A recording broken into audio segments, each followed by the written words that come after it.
War over Muslim quota explodes. Telangana and Andhra take center stage.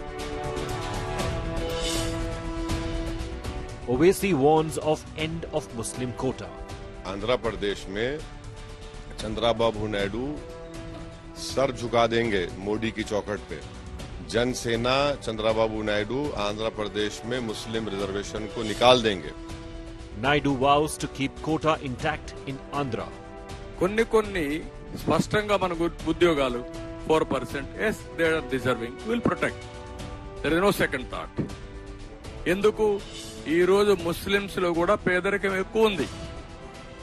Muslim quota fight. Top focus on Election Express.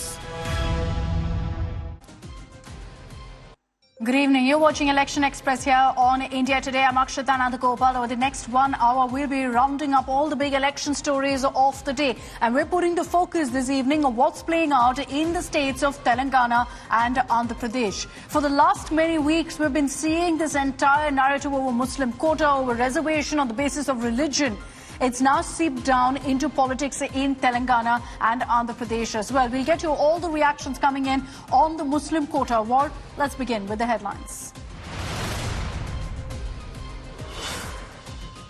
H.D. Revanna and son Prajwal summoned in the JDS sex abuse case. Prajwal Revanna seeks 7 days to join probe, says truth will prevail. Siddaramaiah seeks cancellation of Prajwal diplomatic passport.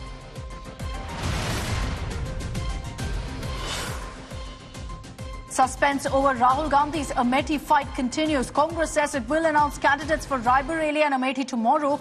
May 3rd is the last day for filing nominations.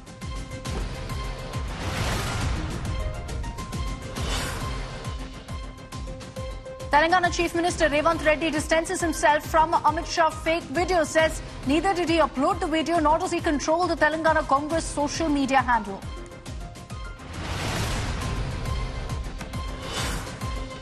India allies at war in Bengal once again. Congress MP Adhir Ranjan equates voting for TMC as voting for the BJP. Mamata Banerjee hits out, claims left Congress have joined hands with the Saffron Party.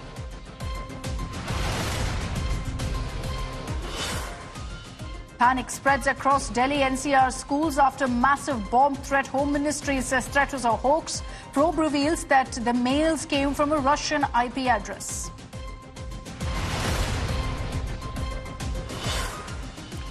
And America campus chaos escalates. Riot police storm Columbia and UCLA campuses as pro-Palestine protests escalate. Pro- and anti-Palestinian mobs face-off turns violent.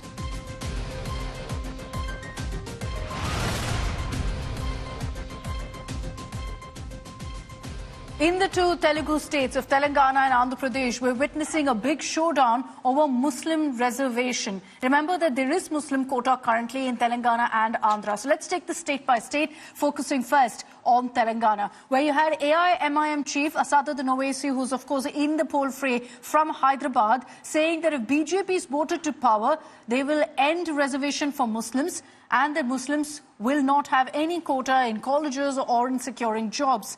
And this is what the BJP has promised repeatedly. Prime Minister Narendra Modi, while addressing an election rally in the state, said he will not allow reservation that was meant for the scheduled castes, the scheduled tribes, OBCs and other deprived groups to be taken away from them and given to Muslims. And he has said repeatedly that the Congress will ensure religious quota is brought about in Telangana.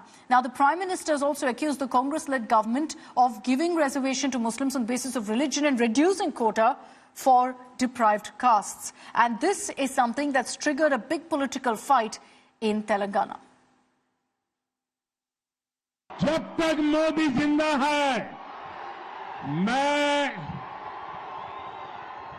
दलितों का आरक्षण, आदिवासियों का आरक्षण, OBC का आरक्षण, मुसलमानों को धर्म के आधार पर नहीं देने दूंगा, नहीं देने दूंगा, नहीं देने दूंगा।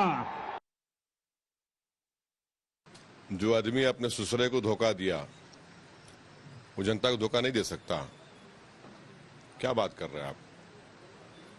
आंध्र प्रदेश में चंद्राबाबू नायडू सर झुका देंगे मोदी की चौखट पे और जो हुक्म होगा उसकी तामील करेंगे। जगन मोहन रेड्डी है जो रिजर्वेशन को बचा के रखेगा। जनसेना चंद्रबाबू नायडू आंध्र प्रदेश में मुस्लिम रिजर्वेशन को निकाल देंगे क्योंकि इनकी बीजेपी क्या कुछ नहीं चलती।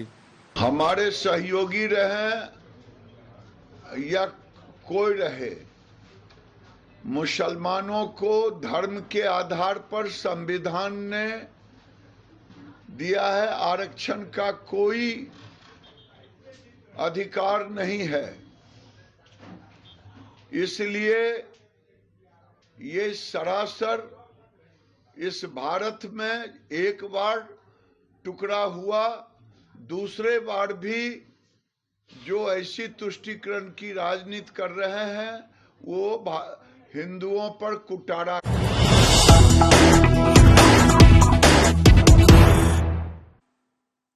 And let's get your reaction coming in from Telangana Chief Minister Revanth Reddy, who's accused the BJP of misguiding voters. Revanth Reddy has said that the reservation being given to Muslims is that there are several groups that fall within the OBC category and they've been given this 4% Muslim reservation. But he says that the reservation very clearly isn't on religious grounds, which is why he's accused the BJP of misguiding voters with the religious quota bogey. Let's play out for you what Revanth Reddy said. దేశంలో మతపరమైన రిజర్వేషనే లేదు. మీ అపోహ. ముస్లింలకు ఇచ్చిన reservation BC ఈ group కింద ఇచ్చిండ్రు. మీ అపోహలతోని దేశాన్ని ప్రమాదం వైపు నెట్టకండి.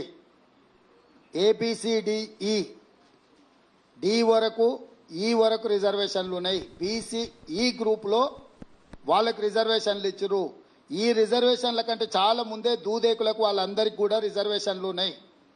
ఒకవేళ కావాలంటే మీరు ఎవరికైనా అవగాహన లేకపోతే దానికి అవగాహన ఉన్న రాజ్యాంగం పట్ల కొంత అవగాహన ఉన్న న్యాయ నిపుణులతో మీరు సంప్రదించండి. ప్రజల్ని తప్పుదోవ పట్టించి ఎమోషన్స్ తోని ఆడుకోవాలని చూస్తున్నారు. So that's Revanth Reddy saying very clearly that yes, there's reservation, but it's on a very different basis, the fact that they fall under the OBC category. It's the same showdown that we're also seeing in Andhra Pradesh amid the Lok Sabha elections and, of course, the assembly elections also in Andhra. The Telugu Desam Party, TDP, which is in an alliance with the BJP, part of the NDA, has reignited the debate over Muslim reservation because Chandrababu Naidu, while unveiling the election manifesto along with Janasena, Pawan Kalyan's party in Andhra Pradesh, mentioned Muslim reservation. Mind you, it's not mentioned in the manifesto itself. There's no talk of the 4% reservation. But when asked about it, Chandrababu Naidu did say that yes, we're for reservation for Muslims in Andhra Pradesh and said that TDP has fought for this in the top court and will continue to deliver what's been promised. కొన్ని స్పష్టంగా మన ఉద్యోగాలు 4%, yes, they are deserving, will protect. There is no second thought. ఎందుకు ఈ రోజు Muslims లో కూడా పేదరికం ఎక్కువ ఉంది. ఆర్థికంగా, సామాజికంగా, రాజకీయంగా వెనకబడి ఉన్నారు. వాళ్ళకి చేయూత ఇవ్వడం మన బాధ్యత. అది ఇస్తాం. All right, let's bring in Apurva Jayachandran on this broadcast. She's joining us live with the latest on this. We'll also be joined by political analysts to kind of decode why we're seeing this entire Muslim reservation debate right now in the run-up to the elections in Telangana and Andhra. But Apurva, to you first. We've been seeing this ugly war of words both in Telangana and in Andhra Pradesh of late. The Prime Minister, of course, has spoken about it in several rallies, not just in Telangana, but across the country on the issue of Muslim quota. But it's also struck a chord in Telangana and Andhra, with political rivals also picking this up and allies too responding.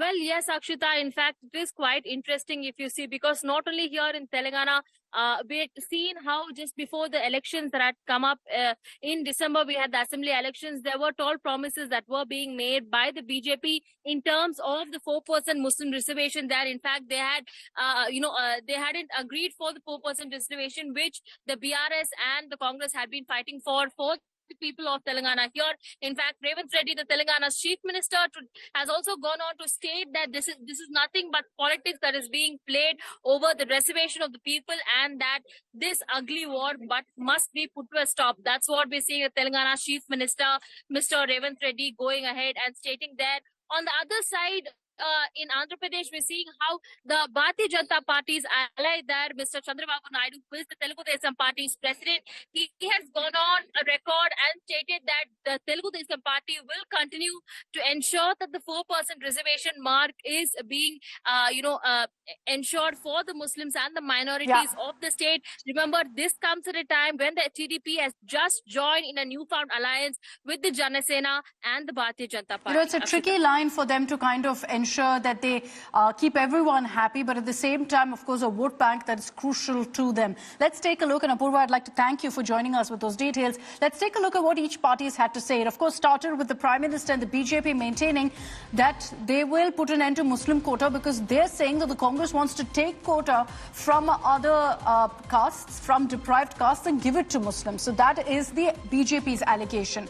Now, Rahul Gandhi said very clearly that a 4% Muslim quota will be in place, will be implemented based on the Karnataka model. It's already there in Telangana and Andhra. Now, the AIMIM, Asaduddin Owaisi, led the charge, saying that if you vote for the BJP, it will put an end to reservation for Muslims. And it's interesting that, he's making this comment because he's also in the poll fray in Hyderabad, where the BJP is attempting to give him a tough fight. The Telugu Desam Party in Andhra Pradesh has said we will save 4% reservation for Muslims. So they've made it clear that this will continue while it's not mentioned in the manifesto, Chandrababu Naidu has said as much. Now the BRS, KCR, has also lashed out at the BJP on Muslim quota, saying that this is being turned into a religious issue.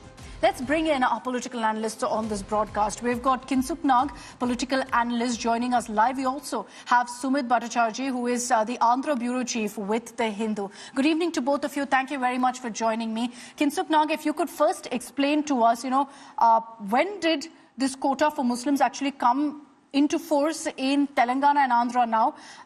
And what really is the percentage like?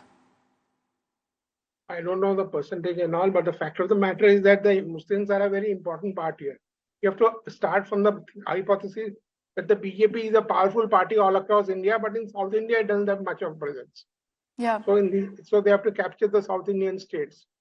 As far as Telangana and Andhra is concerned, they are taking their view that if Muslims were pampered here earlier, or at least that's what they claim, that should go, and there should be an equal path for Hindus and Muslims.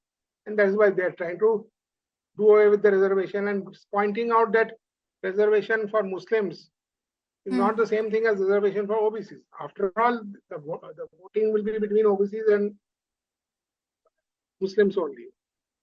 Do you see it having any resonance on ground, though, in a Telangana where the BJP has managed to get 4 seats in 2019? Do you see this kind of a narrative having any sort of resonance and thereby them increasing their tally? Yeah, they will try. They will try. But I don't know whether it will happen or not, but they'll try. BJP will try very hard. They will try very hard to ensure that this narrative gains currency in the new state of Telangana. Basically, the fight is between Muslim quota and Hindu quota. If you can sell very hard to the Hindus that look, whatever you have the chances of reservation, etc., and which will come to your OBCs, is going away to Muslims, they might become little apprehensive about Muslims. And that is what the game is. If you want to know this narrative, if this narrative of Muslim quota, Mr. Nag, isn't something that the BJP is really raked up in a Tamil Nadu or in a Kerala. They've raked it up in Telangana, in Andhra Pradesh as well. In Karnataka, of course, this is a raging political issue as well. So there is at least a belief on the BJP's part that this kind of, religious reservation and this entire debate over it will yield some sort of political dividends for them. Yes, they are thinking, because please understand that in the southern states, the BJP is not present. BJP is a North Indian and West Indian party. So how does it enter South India? We'll have to take up some local issues. So they are trying to hit out at Muslims and say that, look, reservation quotas for OBCs. If you see Mr. Modi's statements, he's talking for reservation for OBCs. And he's pitching it against the Muslim reservations. So that is what is making the Muslims a lot of apprehensive. And a lot of Muslims I found speak to me and they ask me about this. Very gingerly, but they ask. So that is the issue. Muslim reservation is a big issue.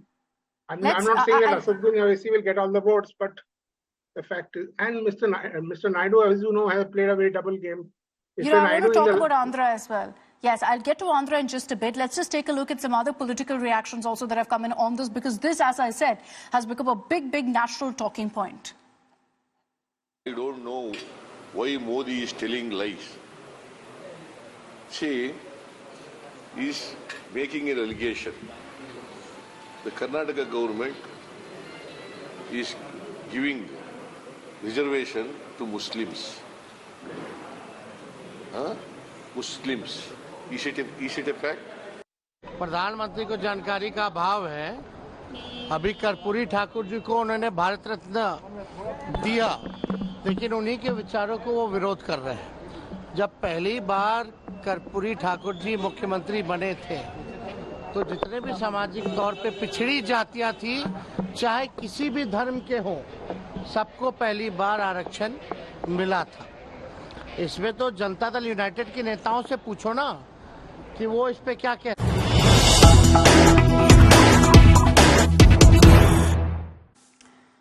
And amid this entire issue of Muslim quota, the Prime Minister once again has raked it up, this time in Gujarat.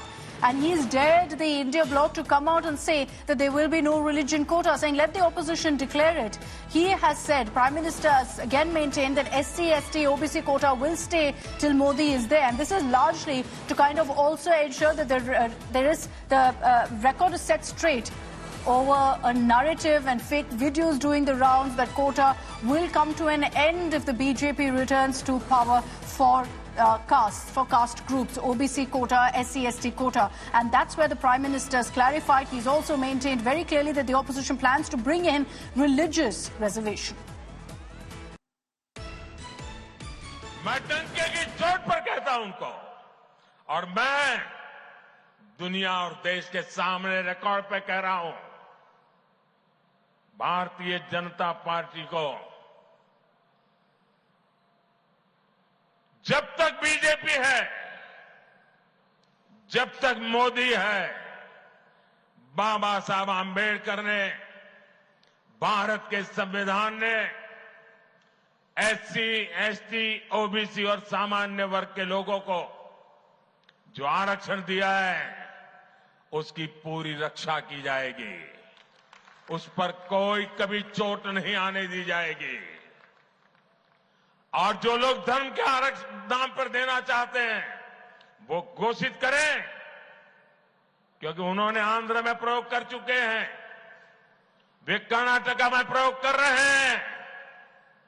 Vote bank के लिए दलितों का आरक्षण छीनना चाहते हैं, vote bank के लिए आदिवासियों का आरक्षण छीनना चाहते हैं, वोट बैंक के लिए ओबीसी का आरक्षण छीनना चाहते हैं। कर्नाटका में उन्होंने क्या किया? रातों रात सभी ओबीसी समाज को उन्होंने, मुसलमानों को ओबीसी घोषित कर दिया, और ओबीसी को जो आरक्षण मिलता था, रातों रात डाका डाल करके उसका एक हिस्सा लूट गए। क्या ये देश में चलेगा? क्या चलेगा? क्या ये चलने दूं क्या मैं? और इसीलिए आज झूठ फैलाने में लगे हैं, गुमराह करने में लगे हैं। और इंडी गठबंधन को मेरी ये चुनौती है कि घोषित करे कि वो गारंटी दे देश को, लिखित में दे, क्योंकि उन पे भरोसा नहीं कर सकते, कि वो धर्म के आधार पर आरक्षण नहीं देंगे। घोषित करें, दूसरी घोषणा करें, एससी, एसटी, ओबीसी और सामान्य वर्ग के आरक्षण को कभी भी हाथ नहीं लगाएंगे। करे घोषणा? नहीं करेंगे। मैं जानता हूं ये कभी भी ऐसा लिखकर नहीं दे पाएंगे। और देखना, मीडिया का उनकी जो जमात है ना, जो उनके गाजे बाजे बजाते हैं, वो मेरी इस चैलेंज को ही दबा देंगे, क्योंकि उनकी रक्षा में लगे हैं। And I'd like to also bring in on this broadcast Sumit Bhattacharjee, who is the Andhra Bureau Chief with The Hindu. Sumit, what do you make really of this entire Muslim quota issue, and why is the Telugu Desam Party today in a position where they're an ally of the BJP? But Mr. Chandrababu Naidu is having to say that, look, we will ensure that the 4% Muslim quota doesn't go anywhere. Are you able to hear me? Yes, Sumit, I can hear you. Hello, are you able to hear me? I can hear you. Go ahead. Hello. Sumit, can you hear me? Hello. All right, apologies. We'll reconnect with Sumit. We'll ensure that we get him back online there to speak about really what we're seeing in Andhra Pradesh. But let's play out for you a number of statements that have come in from the Prime Minister of late, where he's spoken on this issue of Muslim quota, even in the state of Telangana. Congress और India alliance जब सत्ता में था तो ये लोग दलितों पिछड़ों के आरक्षण में सेंधमारी करके वोट बैंक पॉलिटिक्स के लिए उनकी खास जमात को अलग से आरक्षण देना चाहते थे, जबकि संविधान इसके बिल्कुल खिलाफ है। आरक्षण का जो हक बाबा साहब ने दलित, पिछड़ों और आदिवासियों को दिया, कांग्रेस और इंडिया अलायंस वाले उसे मजहब के आधार पर मुसलमानों को देना चाहते थे। मुस्लिम समुदाय में जितनी भी जातियां हैं, सबको उन्होंने ओबीसी कोटा में डाल दिया और ओबीसी बना दिया। यानी जो हमारे देश के ओबीसी समाज को लाभ मिलता था, उसका बड़ा हिस्सा कट गया और वो भी वहां चला गया। यानी कांग्रेस ने सामाजिक न्याय का अपमान किया, सामाजिक न्याय की हत्या की। कांग्रेस ने भारत के सेक्युलरिज्म की हत्या की। 2004 में कांग्रेस ने आंध्र प्रदेश में धर्म के आधार पर आरक्षण दिया और बाबा साहब आंबेडकर की पीठ में छुरा भोंका था, संविधान के पीठ में छुरा भोंका था। कांग्रेस की तैयारी है कि एससी, एसटी, ओबीसी का 15% कोटा काट दिया जाए और फिर धर्म के आधार पर आरक्षण लागू हो। Okay, I will now bring in Sumit Bhattacharjee, who is live with us on this broadcast. Sumit, if you can hear me, just explain to us why the Telugu Desam party today is finding itself in this predicament. In an alliance with the BJP, Mr. Chandrababu Naidu is saying that we won't let Muslim quota go anywhere. See, this quota was there since 2005, as you know that YSR had brought it, and then later it gone to court, and there was some interim orders on that. Then from 5% it dropped down to 4%, and then they made it at economic backward quota sort of thing. But even a couple of days back, till Chandrababu Naidu had said that 4% quota with the Muslims, because he said specifically that some are essential. There are some quotas which we need to stand by and go by it. But since whatever compulsions are necessary reason that he had to go to join the alliance with BJP, because JSP and BJP were the set alliance much before, and then he joined BJP at the last minute. They formed that alliance, part of NDA now. Now, though he says that his manifesto, there is no mention of the 4% quota on Muslims. Now that gives us a doubt whether he would continue or go back or roll back the thing, his quota system on Muslims. So it's only that, and neither Jagan Mohan Reddy has come out openly on that. He has said that, but yes, to some extent he would do it. We hope that he would continue with that. Okay.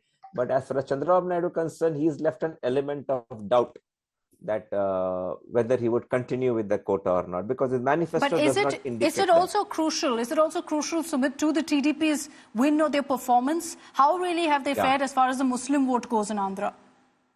See, now, as far as initially when TDP and JSP were in initial alliance,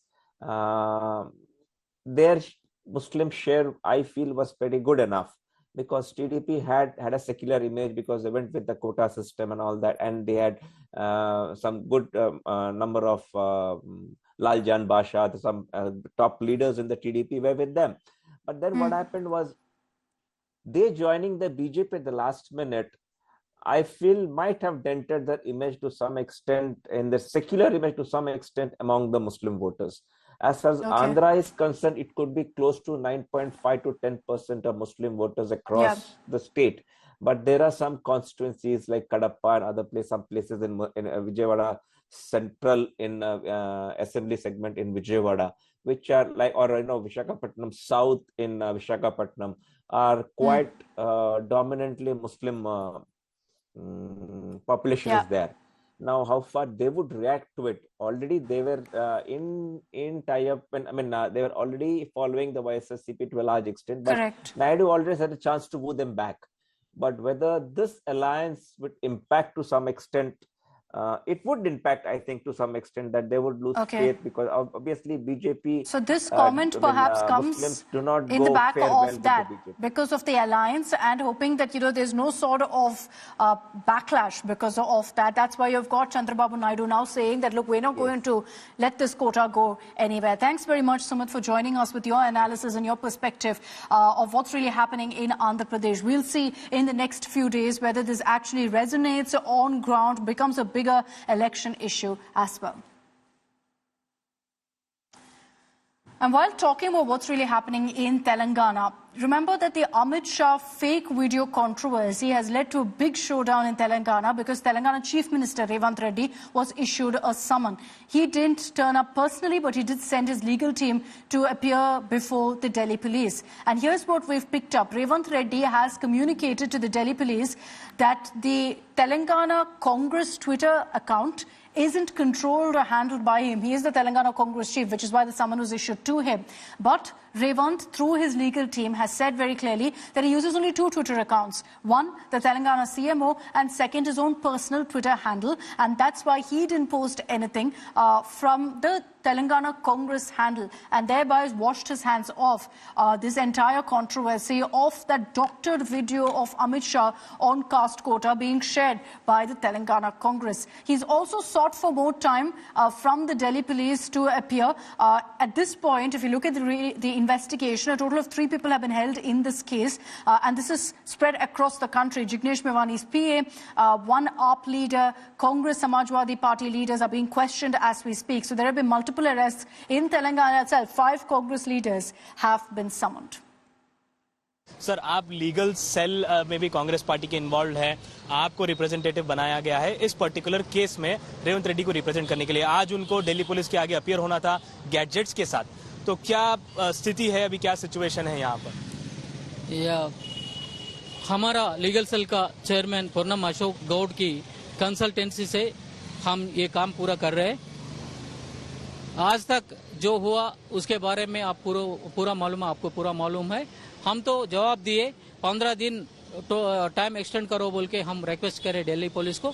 ये कुछ नहीं होना बोल के ही ये पूरा cases picture ऊपर front line में लाके पूरा सताने के लिए कोशिश कर रहे हैं। हम डरते नहीं, जरूर हम लड़ते, और जो फैक्ट्स है वो पूरा वो इन्वेस्टिगेशन में बाहर आते। हम पूरा इन्वेस्टिगेशन को कोऑपरेट करने के लिए तैयार है। एलिगेशन जो है वो ये है कि INC तेलंगाना एक ट्विटर हैंडल है जिसके नाम से ये वीडियो शेयर करा गया, एंड दैट इज़ व्हाट जो हमें 91 का नोटिस मिला है, उसमें यही बस पूछा गया था कि वो जो ट्विटर हैंडल है वो कौन से डिवाइस से वो जो वीडियो है वो शेयर हुई है, और उस रिगार्ड में एक रिप्लाई दिया गया है रेवंत रेड्डी जी की तरफ से as a witness that he जो वो ओनर नहीं है उस ट्विटर हैंडल के, ना ही वो हैंडल करते हैं वो ट्विटर हैंडल। फेक न्यूज़ फैलाने में अगर स्वयं CM खुद काम कर रहे हैं तेलंगाना के, जबकि उनको कोई नोटिस नहीं मिला, उनको उनका नाम तक नहीं है उसमें, पर चीफ मिनिस्टर ये बात फैलाने में लगे हैं कि उनको कोई नोटिस मिला, अमित शाह जी उनको अटैक कर रहे हैं, गिरफ्तार करने वाले हैं, और एक फॉल्स नैरेटिव बना के लोगों को गुमराह करने की जो कोशिश कर रहे हैं। इसका मतलब यह है कि रेवंत रेड्डी जी डेस्परेट हैं। रेवंत रेड्डी जी एकदम दिखावे के लिए कुछ भी झूठ बोल सकते हैं, और पूरी तरह से जानकारी रखते हुए भी आज तेलंगाना की जनता को वो गुमराह करने की कोशिश कर रहे हैं। ये सरासर गलत है। सर, इस बार चुनावी मुद्दा रिजर्वेशन पर आकर अटका है। यहाँ पर एक तरफ आप कह रहे हैं कि 4% रिजर्वेशन जायज़ है, दूसरी तरफ SC ST OBC का रिजर्वेशन हटाया जाएगा अगर भारतीय जनता पार्टी सत्ता में आती है। तो इस पर केस भी हो गया है, तेलंगाना के मुख्यमंत्री पर यह चार्ज भी लग गया है, एक्यूज बनाया, नोटिस दी गई है, समन्स दिए गए उनको। इस पर क्या कहेंगे सर? तेलंगाना की सरकार कमजोर सरकार है। सरकार में रहते हुए जब बीजेपी वाले इतना अनाप शनाप बक रहे हैं, उन पर भी केस बुक करो। आप क्यों नहीं कर रहे? क्या कमजोरी का मजारा क्यों कर रही है यहाँ की तेलंगाना की सरकार? अब जहां तक रिजर्वेशन का मसला है, इनके जी कितने कैंडिडेट्स हैं। अच्छा, एक आचार्य साहब ने क्या भाषण दिया जो नरेंद्र मोदी से मुलाकात की, आपके चैनल पर दिखाए कि जब धर्म संसद होगा उसमें रिजर्वेशन को हटा दिया जाएगा। हम कह रहे हैं ये तो सब नरेंद्र मोदी के चाहने वाले हैं ना। क्लैरिफिकेशन दिया जा अरे अरे वो कह रहे हैं, उनके कई दो कैंडिडेट्स ने कह दिया कॉन्स्टिट्यूशन को बदला जाएगा, 400 लाइए। हम कह रहे हैं, उनके कैंडिडेट्स कह रहे हैं ना, बीजेपी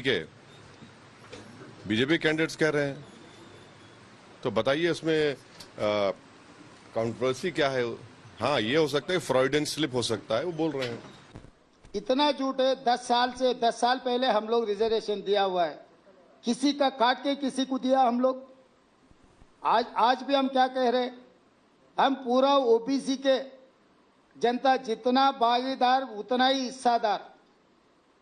हम लोग साफ कह चुके, हम ओबीसी सेंसस करने के बाद हम रिजर्वेशन और बढ़ाएंगे। हम साफ कह रहे, हमारे एजेंडा में लगा है। मोदी जी जो झूठ बात कहने के लिए कोशिश करे, कहां से आया वो सोच? अगर 10 साल आप थे, अगर हम लोग कुछ गलत किए तो लोकसभा में क्यों नहीं उठाया मुद्दा को? अभी आके यहां पर भाषण क्यों दे रहे? भाई आप ही मुख्य प्रधानमंत्री है, गृह मंत्री अमित भाई। And today, Prime Minister Modi, in his public rally in Gujarat, also spoke about this doctored video of Amit Shah that was shared by the opposition. जनता के पास जाने के लिए उनकी जुबान पर सत्य नाम का शब्द नहीं है और उनकी मोहब्बत की दुकान में फेक फैक्ट्री रूप में अब काम करने लगी है। जिसे ये मोहब्बत की दुकान कहते थे, वो दरअसल फेक फैक्ट्री है। कांग्रेस के वीडियो फेक, कांग्रेस की बातें फेक, कांग्रेस के वादे फेक, कांग्रेस के नारे फेक, कांग्रेस की नीयत फेक। और लड़ना है, मोदी है, चाय वाला है, मामूली है, गरीब का बेटा है। अरे आओ ना यार, 2-2 हाथ कर लो, हो जाए मुकाबला। ये दाल भात खाने वाला क्या करता है दिखा देगा। अरे हिम्मत है तो सामने से वार करो, ये फेक वीडियो का गेम बंद करो। कुछ पल लोगों को आप गुमराह कर पाओगे, लेकिन इसकी बहुत बड़ी सजा भी ये देश आपको देगा। Imagine you're dropping off your kid to school early in the morning, just like any other weekday, only to find out and receive an email that there's been an emergency situation and your kid needs to go back home immediately, and realize that that school in which your child is studying has received a bomb threat. This was the reality for several parents here in the National Capital Region, in Delhi as well as Noida. Around 100, we're told somewhere near 80 schools in Delhi NCR received a bomb threat mail early this morning. Students were immediately sent home. The bomb squad was called in to avert any mishap, if at all this threat turned out to be real. Now, you had, in fact, the Delhi police involved, the MHA tracking the situation closely, and hours later, it was confirmed that this threat was a hoax and that there was no reason to panic. Let's just round up for you all that happened this morning.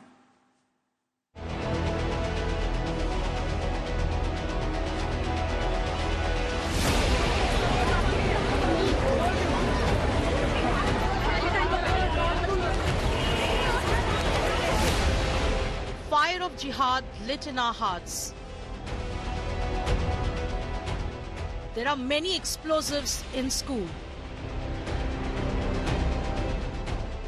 With Allah's permission, we'll send you to flames.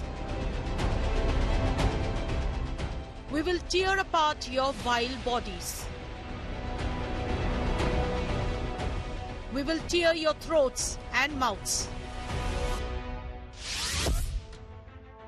This is the threat letter that around 100 top schools across Delhi and its suburbs received early Wednesday morning. triggering panic among parents and prompting schools to send students home. An alleged bomb threat call was received early in the morning. Multiple Delhi NCR schools since 5 a.m. has received an email where you can see what the situation right now is. People have come, the parents have come, they're taking their children away. There is Delhi police on spot, there is fire vehicles on spot. They are checking for all security reasons. Multiple such schools have received one email. The schools received the threats on their official email IDs around 4 in the morning. School से message आया था कि आज unavoidable situation की वजह से school छुट्टी है, तो वी वर नॉट अवेयर कि व्हाट इज द सिचुएशन, कि लेटर ऑन हमें पता चला कि there is a bomb threat in the school. हमें कुछ बताया नहीं गया था, हमें लगा कि अभी ड्रिल थी, क्योंकि अभी ट्यूसडे को हमारी ड्रिल हुई थी उसको लेके इमरजेंसी को, और आज भी ड्रिल हुई, तो आज भी ये बेल बजी, तो हमें लगा कि ड्रिल थी, तो सब इकट्ठा हो गए, और बहुत बाद में पता चला कि ये ड्रिल नहीं थी, सच में कुछ थ्रेट आया था। दिल्ली पुलिस से हम लगातार टच में थे, और दिल्ली पुलिस ने जिन जिन स्कूलों में भी बॉम्ब थ्रेट आई थी वहां पे वो पूरा बॉम्ब स्क्वाड लेके पहुंचे। सारे स्कूलों की एक डिटेल रिसर्च हुई है। कहीं पर भी किसी भी स्कूल में किसी प्रकार का बम, किसी प्रकार का हथियार, कोई भी ऐसी चीज जो बच्चों के लिए खतरा हो सकती थी, वो कहीं नहीं मिली है। The Ministry of Home Affairs and Delhi Police said the bomb threat appeared to be hoax and made it clear there was no reason to panic. हमने अपने तौर पे प्रिकॉशनरी लेवल पे भी और सारी स्कूल चेक कर लिए, किसी में कुछ नहीं है, तो कोई पैनिक होने की कहीं आवश्यकता नहीं है। प्रिकॉशनरी तौर पे भी सारी चेक कर लिए हैं। Mother Mary School in Mayur Vihar, Delhi Public School in Dwarka, Sanskriti School in Chanakyapuri, Delhi Public School at Vasant Kunj, Amity School in Saket, and Delhi Public School in Noida Sector 30 were among the schools to receive bomb threats via email. India Today has learned that the emails appear to have been sent from an IP address in Russia. Experts say that it does not mean the messages were originally sent from there, but could have been routed through servers located in Russia. Delhi LG VK Saxena said the police have traced the origin of the hoax bomb emails sent to the schools. Delhi police ने अभी पता कर लिया है कि ये mails कहां से आ रहे हैं, जांच चल रही है। मैं इतना ही सिर्फ कहना चाहूँगा कि जो कल्प्रिट्स हैं बख्शे नहीं जाएंगे, उनको बहुत सख्त सजा मिलेगी, जिन्होंने भी दिल्ली में अमन चैन को तोड़ने की कोशिश की है। The threat maze to top Delhi schools put the city on the edge for many hours on Wednesday. Vishriya Chatterjee in Delhi, Bureau Report, India Today. And I'd like to bring in on this broadcaster Ankit Kumar, who is the editor of India Today's Open Source Intelligence Unit, or OSINT team. Ankit, there's been a lot of talk about this email that's been sent across to 80 plus schools in Delhi NCR being from Russia. Do you think that, and this is because, of course, that the IP address being traced to Russia, is there a possibility of that actually having emerged from India? Well, Akshita, the very capable technical teams of Delhi Police are investigating the actual source of this email. What we can tell our viewers is that we at India Today have conducted a primary investigation, a forensic investigation based on the publicly available copy of one of the emails. What we can tell our viewers is that the email that was used, although at the face of it seems like it was used a Russian technology platform, we are absolutely not certain that the email actually came from Russia. There are so many modern solutions available that can change your IP according to your needs. So it is very much possible that the email could have been originated even from India or any other country. What we have also done is we have traced the primary recovery email of the email that was used to send this threat email. And based on that investigation, we can tell our viewers that a temporary email generator service was used. Now, what is a temporary email service? A temporary email service gives you an option to create an email so that you can authenticate your account. Remember, if you are trying to open a Gmail or a Yahoo account, what will you do? You need either a phone number or a secondary recovery email address. Correct. In VK's case, you just need a secondary email.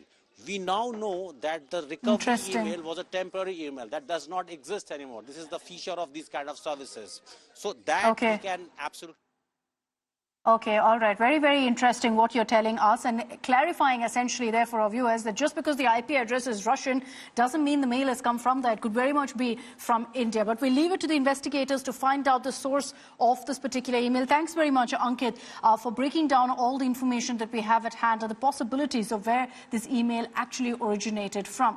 So this is what played out in Delhi's educational institutions. Let's talk about what's playing out in US educational institutions. And this has been making headlines for the last many days. Some of the top varsities in the United States rocked by protests and now rocked by violence as well. In the likes of Columbia, you had the New York police storming in and arresting hundreds of pro-Palestinian protesters.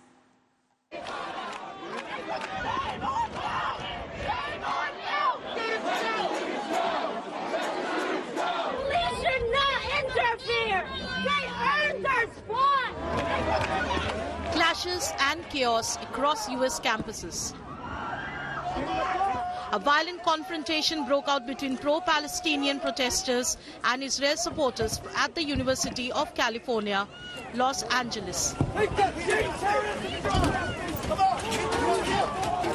Dramatic images from Columbia University showed New York police in riot gear entering the Hamilton Hall, where dozens of pro-Palestinian protesters had barricaded themselves. They earned their voice!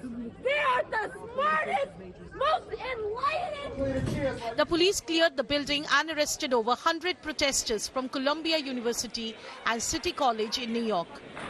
Columbia University asked the New York Police Department to stay on campus until May 17. It's an outside agitator. New York's Mayor Eric Adams and New York Police Department officials said professional outside agitators had been identified in Columbia University protest. And the individuals we're going to show is an outside agitator with a history of escalating situation and trying to create chaos. The situation is no different in other universities. Dozens of pro-Palestinian protesters were arrested at the University of North Carolina, Chapel Hill.